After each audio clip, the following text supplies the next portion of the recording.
Hey Astros fans, welcome to today's edition of Extra Innings, the Astros Fans UK next day recap on Astros ball games. Game 120, Astros 1, Red Sox 14. Let's get straight into the big talking points from a grim, heavy defeat to tie the series with 3 up, 3 down. 3 up, leading off Jeremy Pena. There really wasn't much for us to shout about offensively at all from this one, aside from the performance of Pena, who delivered a 3-hit game as he seemed to be the only hitter able to take charge against Red Sox starting pitcher Dustin May. Unfortunately, he wasn't helped at all by the bats following him. Up second, Spencer Arrighetti. It was a highly frustrating night for Arrighetti as he was scuppered to a degree by a wayward third inning in which he gave up 2 walks and eventually conceded 2 runs. The damage could have been far worse, however, with the bases loaded and nobody out, and Arrighetti will be annoyed that the first run came on a hit by pitch of Trevor Story in a 1-2 count with 1 out. In stark contrast with his first outing back after injury, Arrighetti only gave up the 1 hit in 5 innings and definitely deserves credit for this. However, he also gave up a career-high 5 walks as at times he seemed a little gun-shy in attacking the zone after the career-high in hits he gave up in Miami. Overall, there was some good progress here, and let's see how he gets on next time out. Up third, Yainer Diaz. 2 base hits for Yainer, plus scoring our barely deserved, very fortunate non-consolation run in the 9th inning.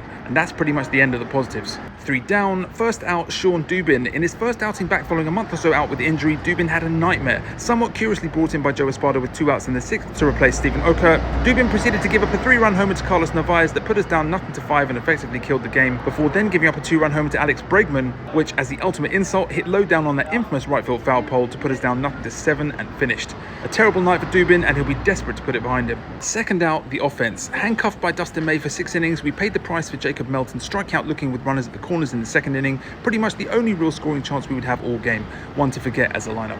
Third out, Colton Gordon. Upon returning from his brief time in Sugarland, Gordon came out the bullpen and was pummeled by the Red Sox, with 5 further runs scoring and the defeat turning into a one-sided beatdown. The game was already gone, but Gordon will be really disappointed that he wasn't able to limit the damage on a horrible night.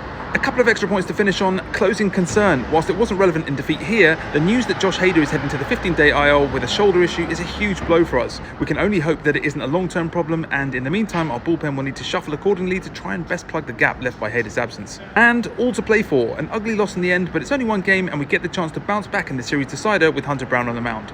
With the loss, we dropped to 67-53 and more significantly fall back into a tie with the red-hot Seattle Mariners at the top of the AL West with 42 games remaining after once having led by as many as 7 games. This is what it's all about though, and I have no doubts our players will be relishing the challenge ahead of them. That's it for today's Extra Innings, the next day recap. Let me know your takes on the loss in the comments. Make sure you're following at AstrosFansUK on all platforms, and I'll catch you tomorrow for the next edition of Extra Innings. Go Astros!